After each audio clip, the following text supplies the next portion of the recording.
You mentioned also, the Mets wanting to win now. I think a lot of Mets fans would agree, although he is 35 years old now. If the Mets do want to win now, they're probably going to need Jacob deGrom to do it. I mean, deGrom has been one of the, he in his when he was healthy, at least a couple of years ago, he was without a doubt the best pitcher in baseball, no doubt. When he's healthy, best pitcher in baseball. I think for right now, we can still say that he's the best pitcher in baseball when healthy. His stuff is so nasty, it's unhittable. Already has a couple of Cy Youngs to his name. Um, Best pitcher in baseball when he's healthy. I think we can both agree with that. What do you see? Would you? All right, so let's just start off. Do you think Jacob deGrom will be in a Mets uniform by opening day? And if not, where's he going? I think he will. It seems as if all the signs are pointing to him eventually resigning. It seems like he just wants to get more money from the things that we've heard.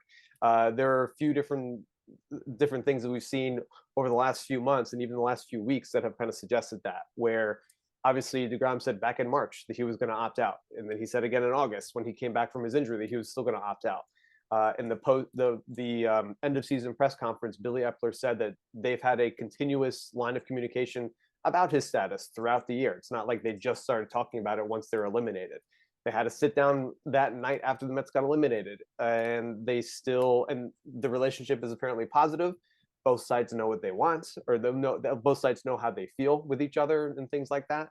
We saw your boy Zach Wheeler say that he talked to deGrom, I think, in the middle of August when the Mets were in Philly for the last time, and he said that he was happy at being with the Mets and he just wanted to get compensated more fairly. And Mark Canha said the same thing last week in the New York Post in an interview with Mike Puma, basically saying that he thinks that deGrom will come back. He thinks he's happy here. He has a good relationship with Scherzer and also with Bassett too, who's a free agent himself. So it seems as if all those signs, as well as deGrom saying multiple times in press conferences that he likes playing for the Mets, he likes being in New York, he thinks it'd be cool to finish his career with the Mets. It's hard to picture him in another uniform right now. So, I mean, I really don't think it will be anyone else, because unless he really doesn't like being in New York, I don't think Steve Cohen's going to let him leave. Yeah. But do you think? I mean, I know you're a Mets fan, so you love deGrom, and I get it. I even like Jacob deGrom as a Phillies fan. That's what we're saying here about the alien. But is it worth it to give this guy that? Look, I know when healthy, this is the key though. When healthy, best pitcher in baseball. He's 35 years old now. Is it worth it to give him this money, or is it worth it to just let him walk? I know it would be hard. It'd be hard to swallow as a Mets fan.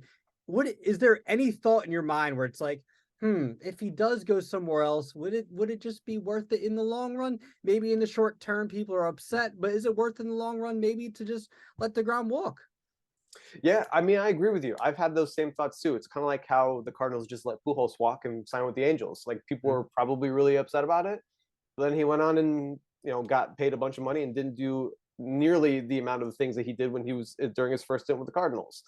So part of me thinks that too, and it all kind of depends on exactly how much of a raise he wants. I think there was John Heyman had posted some expert predictions for I guess it was his ranking of the top 30 free agents last week.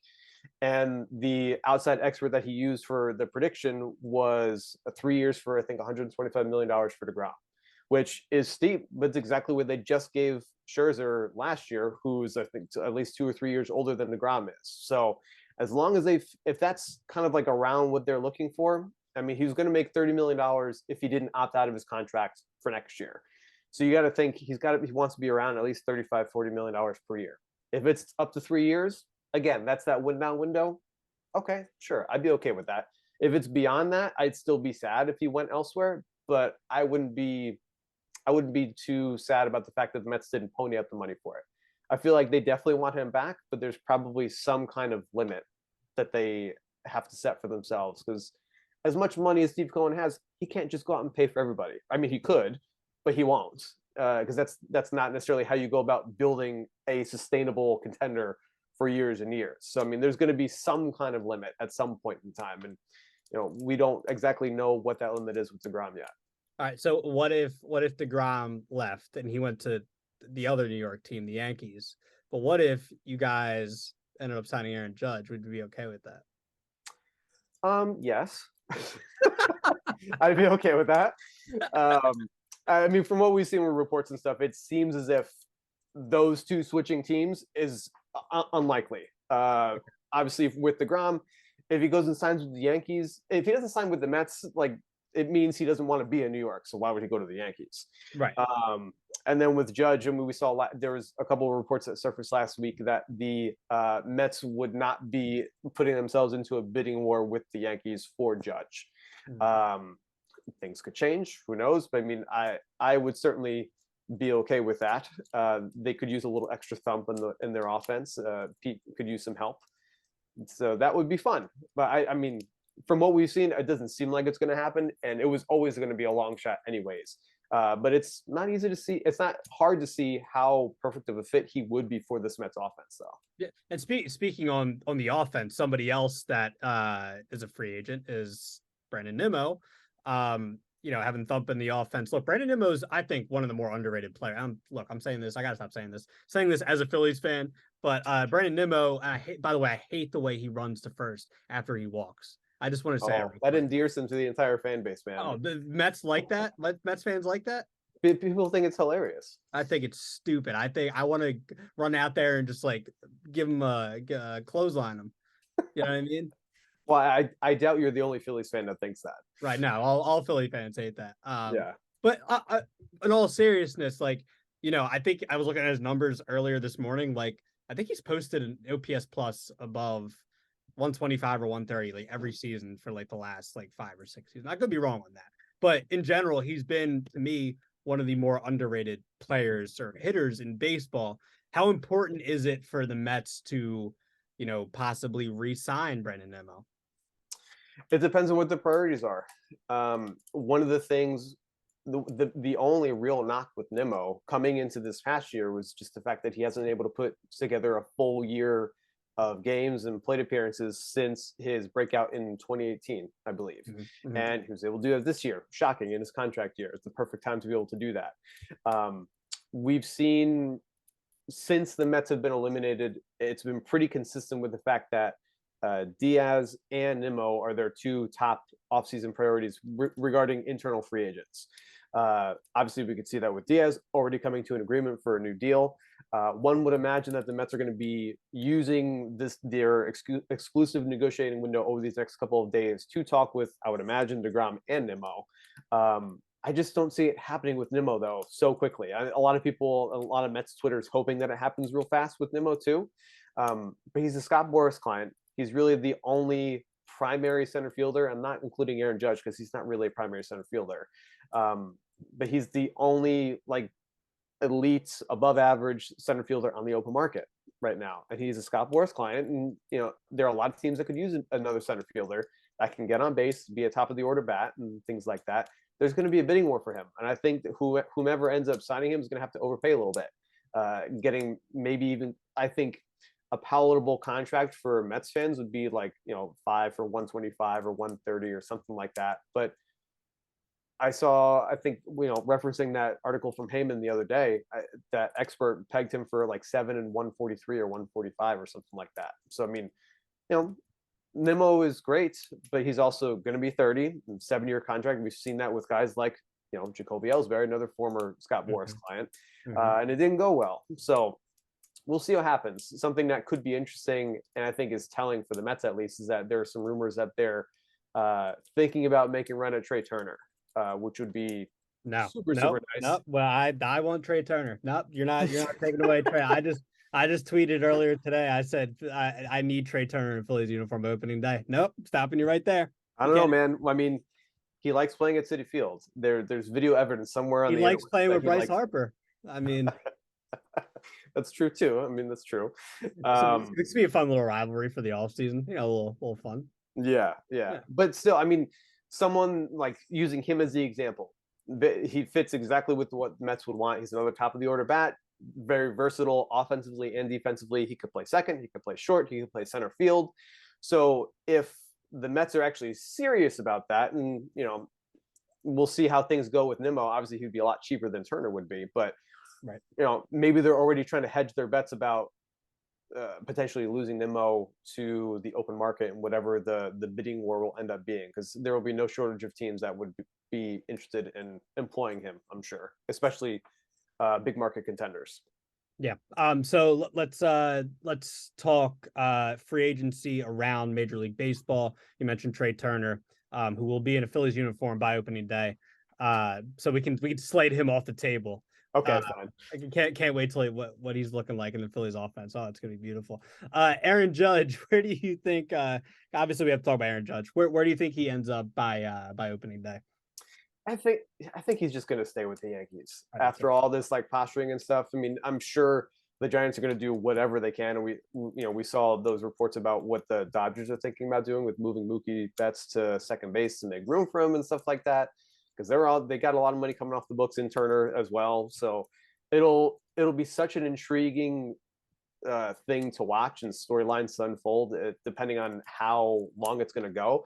I feel like he's got to be the first domino to fall, especially for the outfield market, just to see exactly what he's going to get, where he's going to go, because whoever loses out on him is probably going to turn around and want to be interested in Nimmo as well too. So, and I'm sure Scott Boras knows that and is anticipating that as well. So, at the end of the day, a lot of people are really upset with Brian Cashman and Aaron Boone and how the Yankees have been operating in recent years.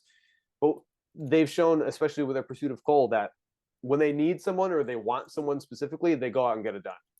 I think there would be a huge issue with the fan base if they actually let Judge walk over money, especially. So I mean, if he wants to go home, sure, that's something else. But I've heard that he's loyal to a fault, so I feel like he's probably going to stick around with the Yankees. He'll probably be the next captain if he does, and I feel like that's the only option until he proves us otherwise. Yeah, I agree with that. He seems like a great guy. He seems like the loyal type. So I could definitely I think I agree with you. I think we'll end up seeing him, all this talk. I think we'll end up seeing him in a Yankees uniform. Couple more names. So what do you think about Dansby Swanson? I think he's an interesting one. A lot of people have talked about putting him in that like elite class of shortstops, and obviously deep shortstop class this offseason, with a few other names. But what do you think about Dansby Swanson? He's somebody obviously we don't like in our division, but I decided to bring him up because he's an interesting name. Where do you like Dansby Swanson?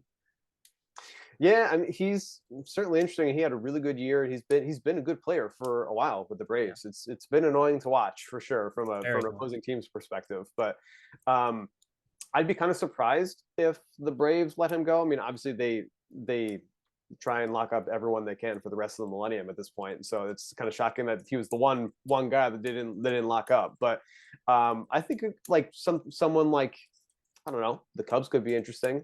I feel like they're always kind of connected to Carlos Correa as well too. So I mean, it should be interesting to see where they go in the shortstop market, because they could use one.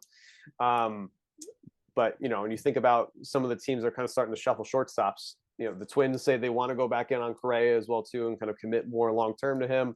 But then Xander Bogaerts opted out. The Yankees could use a shortstop, although we don't think they're actually going to go get one. There are a lot of bigger market teams that want to contend, that have money to spend, that could be interesting fits. But if it's not in Atlanta, I feel like it might be Chicago.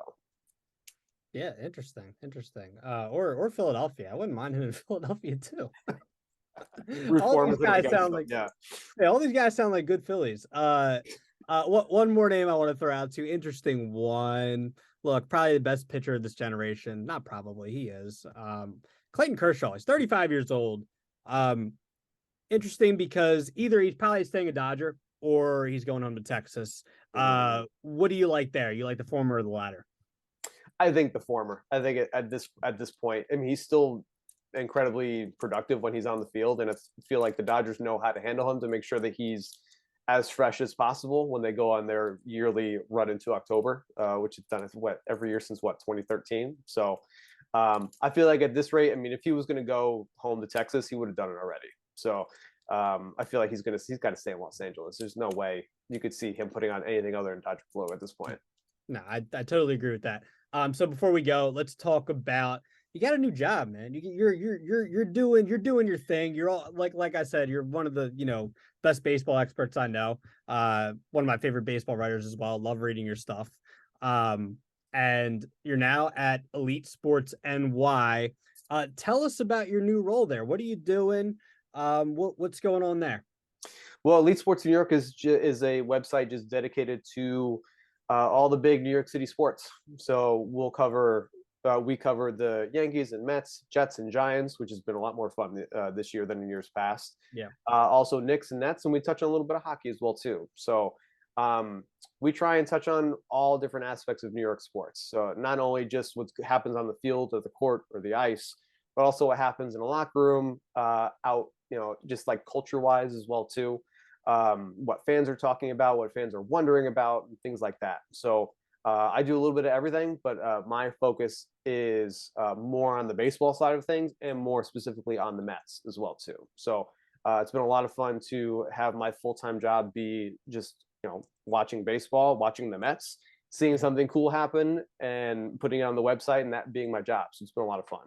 That's awesome. That's awesome. And talk about Daily Dingers, because I had you on last time. We talked about look, yeah, I know you've had the Twitter account for a long time, but you've also started the blog, which I really enjoy. I enjoy reading all those articles about the home run derby, about the all-time leaders with some of the every team. I think that's awesome what you're doing there. Talk about that, and any updates on what's going on with the website, anything new, what can people expect? Yeah, well, I mean, Daily Dingers is rocking and rolling, man. We launched the middle of February, so we're coming up on a year and a few months. There's been a lot of growth, especially throughout the baseball season. It's been a lot of fun. My initial goal hasn't changed, to eventually become a written and visual history of home runs for Major League Baseball. Bringing to light not just all the big ones, not just the Sammy Sosa, Mark McGwire, Barry Bonds, like that, those big all-time lists, but there's home run royalty everywhere. So Yeah, that's what real we were quick, able not to to cut you uncover. off, but you should do like an entire uh I don't know, you should do like an in-depth thing on all of Kyle Schwarber's home runs this year. Like that's what you should do. Look, there's That's something a on there for request. just his leadoff home runs. Okay, you can go and Yeah, look at come on, do all 46 plus the postseason. Come on. just I don't know. Maybe I'll do a little Kyle Schwarber through the years. So like All we'll hit on all different things. So like I do have some like highlight some players home runs through the years, some retired players, some of their milestone home runs.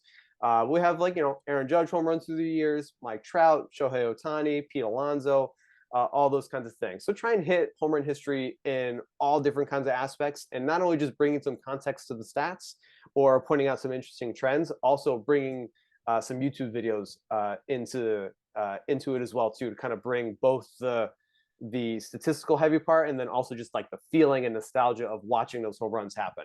So it's been a lot of fun. Kind of still, I've officially updated the entire site after the 2022 season is done. So all the leaderboards are up to date and everything like that. And just kind of going through trying to figure out my off-season plan and get ready for opening day in March, which can't come soon enough.